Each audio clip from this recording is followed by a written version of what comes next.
UP में 12 वफात के दिन थी भयंकर दंगे वाली साजिश।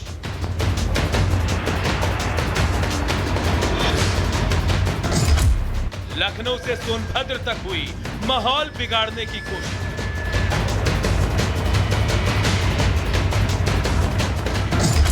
कहीं दिखाए गए विवादित झंडे तो कहीं लगे नफरती नारे।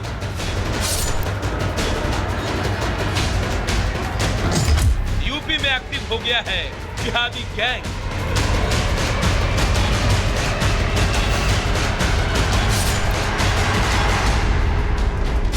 ये सवाल आज इसलिए भी जरूरी है क्योंकि धार्मिक जुलूस की आड़ में जिस तरह से यूपी में दंगा भड़काने की साजिश रची गई वो कोई आम बात नहीं है। सबसे पहले आप इन दो तस्वीरों को देखिए।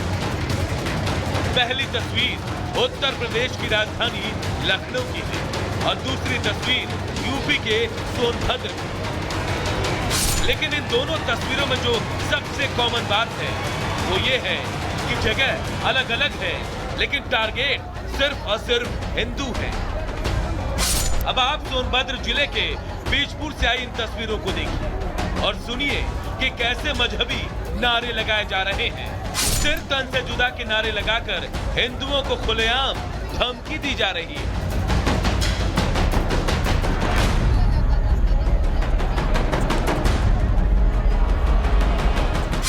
ये वीडियो बीजपुर थाना क्षेत्र के श्रीराम चौक का है जहां 12 वफात के धार्मिक जुलूस की आड़ में समुदाय विशेष के लोग खुलेआम बेखौफ होकर हिंदुओं को डराते और धमकाते दिखाई दिए। आरोपी ये भूल गए कि उत्तर प्रदेश में कानून का राज चलता है और इसके बाद उनका क्या होगा। चूंकि कुछ लोगों ने दंगा भड़काने की साजिश रची इसीलिए योगी की पुलिस भी अब एक्टिव हो गई है।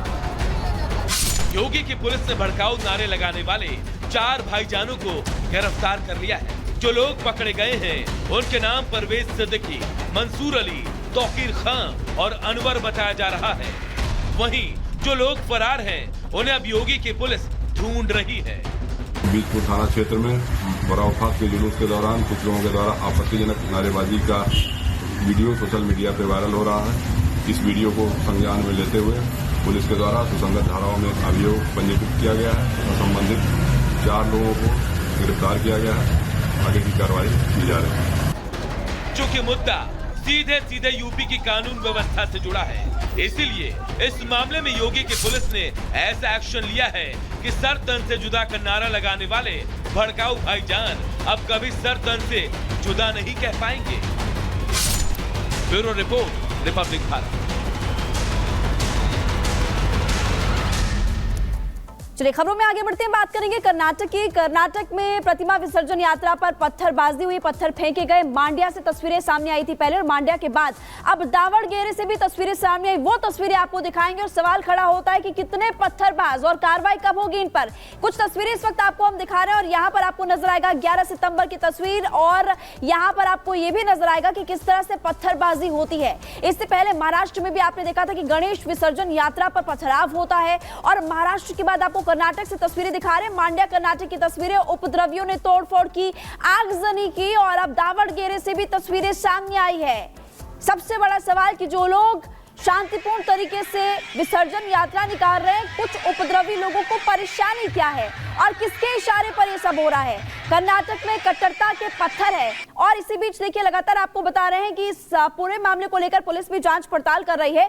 लेकिन कर्नाटक से तस्वीरें हमने आपको दिखाई, पहले मांड्या से सामने आती है और उसके बाद दावणगेरे से सामने आती है। तो दूसरी तरफ आपने इससे पहले भी तस्वीरें देखी है जो कि महाराष्ट्र से भी सामने आई थी।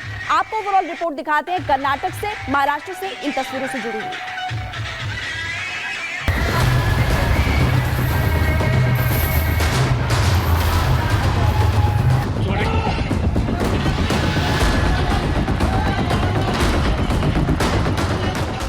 शहर शहर पत्थर, देश में कितने कट्टर।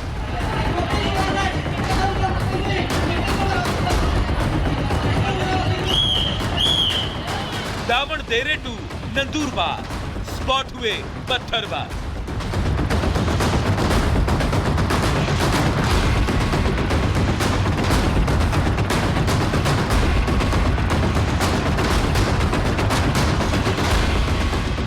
देश में बीते 7 सितंबर के बाद कोई ऐसा दिन नहीं गुजरा जब पत्थरबाजों ने हिंदू श्रद्धालुओं पर नफरती पत्थर नहीं बरसाए।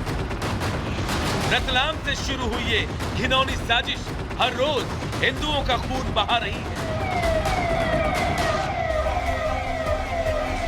इन दो तस्वीरों को देख लीजिए, आपको यकीन नहीं होगा ये तस्वीर सनातन के सबसे बड़े केंद्र के तौर पर पहचान रखने वाले हिंदुस्तान की है।